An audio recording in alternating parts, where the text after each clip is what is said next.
მოგესალმებით, თქვენ უყურებთ გამოშვებას Talk News. 25-ჯერ ნახსენები Deep State-ი, 12-ჯერ ნახსენები გლობალური ომის პარტია და ამერიკელი კონგრესმენი ჯო უილსონის კრიტიკა. ქართულმა ოცნებამ განცხადება გაავრცელა, სადაც სხვადასხვა შეფასებით ქართული ოცნება ქვეყანაში მიმდინარე მოვლენების ახსნას შეთქმულების თეორიებით ცდილობს. ჯო უილსონი ერთ-ერთია იმ კონგრესმენთაგან, რომელიც ქართული ოცნების და ბიძინა ივანიშვილის კრიტიკით გამოირჩევა.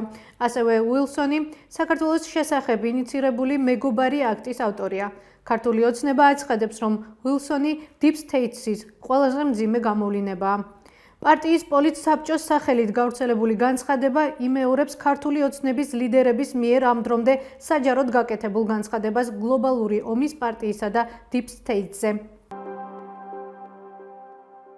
უწყვეტი საპროტესტო აქციის 42 დღე თბილისსა და რეგიონებში, გუშინ ბაკურიანში საპროტესტო აქცია სრიალი გაიმართა. აქციის მონაწილეები საქართველოს და ევროკავშირის დროშებით ბაკურიანის სასრიალო მოედანზე გადაადგილდებოდნენ, ასევე გაშალეს საქართველოსა და ევროკავშირის დიდი დროშებით.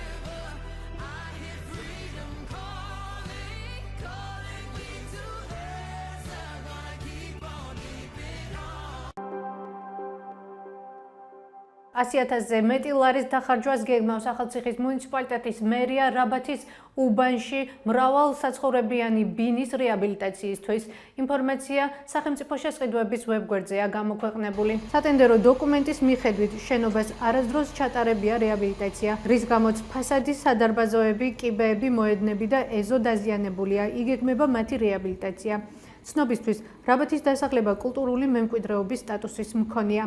აქ მცხოვრებლები გვეუბნებიან, რომ სახლების რეაბილიტაციისთვის, შეღებვისთვის, დაზიანებული ნაწილის შეკეთებისთვის კულტურის სამინისტროსგან ნებართვის აღება სჭირდებათ, რაც დროსთან და გაზრდილ ხარჯებთანაა დაკავშირებული.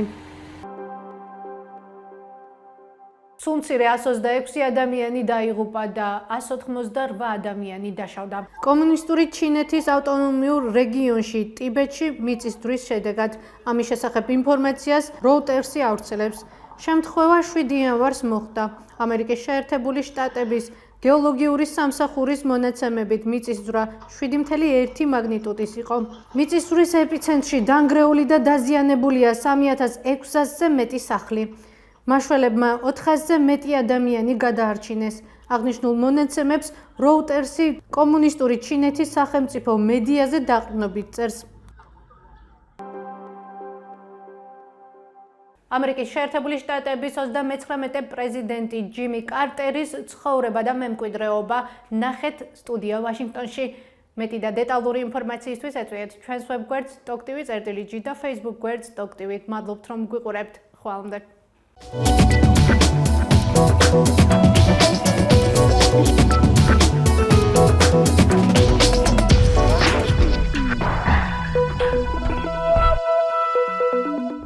I, Jimmy Carter, do solemnly swear. 1977 წლის 20 იანვარს პრეზიდენტის პოსტის დაკავებისას ჯიმი კარტერი ამერიკელებს დახვირდა, რომ მთავრობა მისი ხალხივით კარგი იქნებოდა.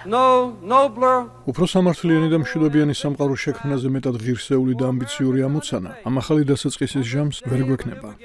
ამგვარი სამყაროს შექმნაზე კარტერმა გაცილებით მეტ ხანს იმუშავა, ვიდრე იმ 1-4 წლიანი ვადის განმავლობაში, რომელიც თეთრ სახლში დაჰყო. მოგვიანებით მან ნობელის პრემია მიიღო და უზარმაზარი ენერგია ჩადო კარტერის ცენტრში, რომლის მისიაც მშვიდობის მშენებლობით, დაავადებებთან ბრძოლითა და იმედის ჩასახვით განსაზღვრა. კარტერი 1924 წელს ჯორჯიის შტატის ქალაქ პლეინსში დაიბადა. საზღვაო აკადემიის დასრულების შემდეგ წყალქვეშა ნავზე მსახურობდა. მამის გარდაცვალების გამო პლეინსში მოუწია დაბრუნება და საოჯახო ბიზნესის არაქისის ფერმის გაძღოლა. პოლიტიკაში 60-იანი წლების დასაწყისში შეაბიჭა სამოქალაქო უფლებებისთვის ბრძოლის პიკში. ჯერ ჯორჯიის კანონმდებელი იყო, 1971 წელს კი შტატის გუბერნატორი გახდა. I say to you quite frankly, გულწრფელად ვამბობ, რასობრივი დისკრიმინაციის დრო დასრულდა. discrimination is over. ზუსტად 5 წელში სრულიად უცნობი სამხრეთელი გუბერნატორი ქვეყნის პრეზიდენტი გახდა.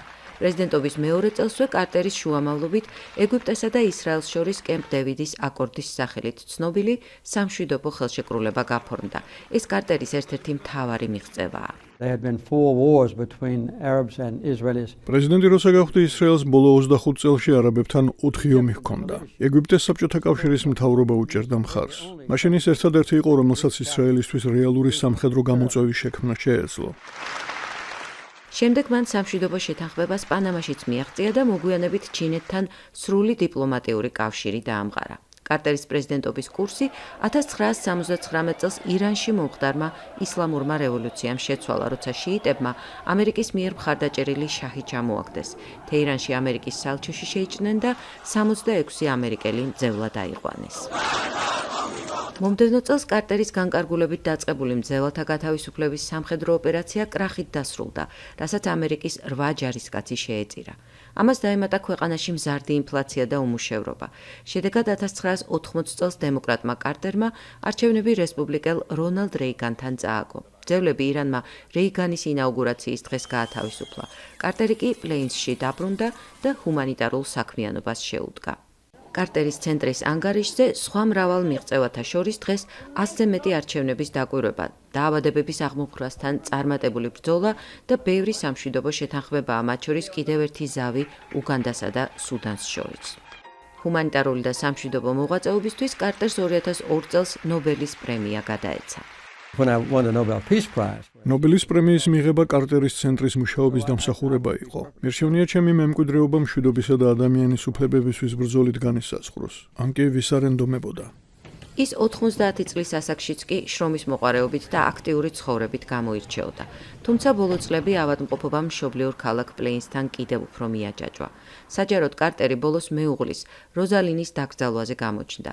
ერთ-ერთ ბოლო ინტერვიუში, რომელიც ამერიკის ხმას მისცა, კარტერმა მომავლის იმედზე ისაუბრა. I would like to see ვისურვებდი ამერიკამ მომავალში მშვიდობისა და ადამიანის უფლებებისთვის ბრძოლაში მეტ წარმატებას მიაღწიოს. გააუმჯობესოს გარემოს დაცვა და ყველას თანაბრად მოექცეს. ამას თუ შევძლებთ, ქვეყანა, რომელიც ასეთ ძლიერ მიყვარს, მართლა ნამდვილიზე სახელმწიფო გახდება. we could do that. ჯიმი კარტერმა თეთრი სახლის ლიდერთა შორის ყველაზე მეტხანს 100 წელი იცოცხლა და საყვარელ მეუღლესთან ერთადაც ამერიკის პრეზიდენტებს შორის ყველაზე მეტი 77 წელი გაატარა.